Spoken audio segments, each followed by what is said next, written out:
ओम श्री गणेशाय नमः। ओम श्री परमात्मने नमः।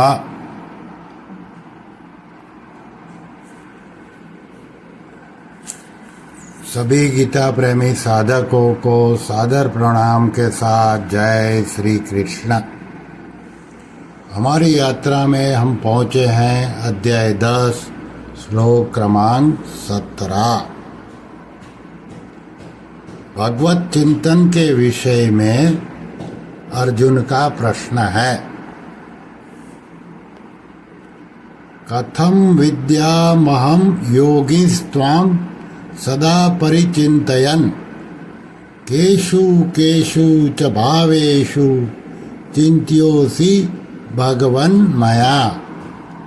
अर्थात अर्जुन पूछते हैं, हे योगिन, निरंतर सांगोपांग चिंतन करता हुआ मैं आपको कैसे जानूं? और हे भगवान, किन किन भावों में आप मेरे द्वारा चिंतन किए जा सकते हैं? अर्थात किन किन भावों में मैं आपका चिंतन करूं? इस श्लोक को परम श्रद्धेय स्वामी श्री रामसुखदास जी ने जो समझाया है वो हम देखें। कथम विद्यामहं योगिस्त्वां सदा परिचिन्तयन्। 7वें श्लोक में भगवान ने कहा कि जो मेरी विभूति और योग को तत्व से जानता है वह अविचल भक्ति योग से युक्त हो जाता है। इसलिए अर्जुन भगवान से पूछते हैं कि हरदम चिंतन करता हुआ मैं आपको कैसे जानूं? केषु केषु च भावेषु चिंत्योऽसि भगवन् मया। 8वें अध्याय के 14वें श्लोक में भगवान ने कहा कि जो अनन्य चित्त होकर नित्य निरंतर मेरा स्मरण करता है उस योगी को मैं सुलभता से प्राप्त हो जाता हूँ। फिर 9वें अध्याय के 22वें श्लोक में कहा कि जो अनन्य भक्त निरंतर मेरा चिंतन करते रहते हैं उनका योगक्षेम मैं वहन करता हूँ। इस प्रकार चिंतन की महिमा सुनकर अर्जुन कहते हैं कि जिस चिंतन से मैं आपको तत्व से जान जाऊं वह चिंतन मैं कहाँ कहाँ करूं, किस वस्तु, व्यक्ति, देश, काल, घटना, परिस्थिति आदि में मैं आपका चिंतन करूं। यह चिंतन करना साधन है और भगवान को तत्व से जानना साध्य है।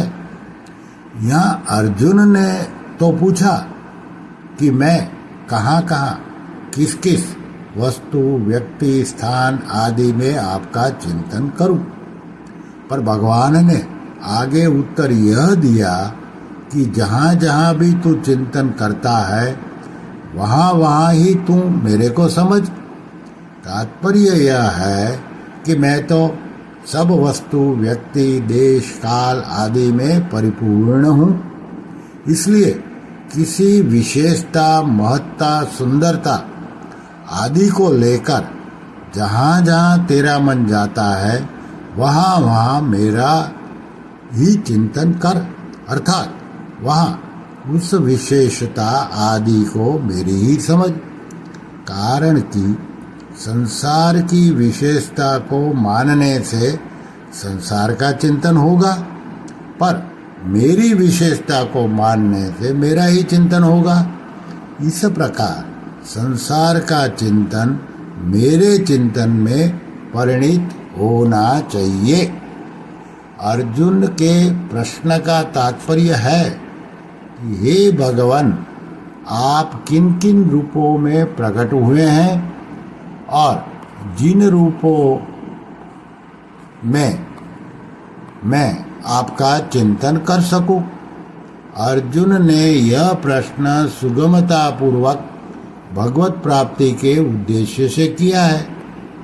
अर्जुन साधक मात्र के प्रतिनिधि है, अतः उनका प्रश्न साधकों के लिए है। अर्जुन भगवान श्री कृष्ण को तो जानते थे, पर उनके समग्र रूप को नहीं जानते थे। उनमें भगवान के समग्र रूप को जानने की जिज्ञासा थी, इसलिए वे पूछते हैं कि मैं आपके समग्र रूप को कैसे जानूं, किन स्वरूपों में मैं आपका चिंतन करूं। इससे सिद्ध होता है कि विभूतियां गौण नहीं हैं, प्रत्युत भगवत प्राप्ति का माध्यम होने से मुख्य है। विभूति रूप से साक्षात भगवान ही है। जब तक मनुष्य भगवान को नहीं जानता, तब तक उसमें गौण अथवा मुख्य की भावना रहती है। भगवान को जानने पर गौण अथवा मुख्य की भावना नहीं रहती, क्योंकि भगवान के सिवाय कुछ है ही नहीं। फिर उसमें क्या गौण और क्या मुख्य? तात्पर्य है कि गौण अथवा मुख्य साधक की दृष्टि में है, भगवान और सिद्ध की दृष्टि में नहीं।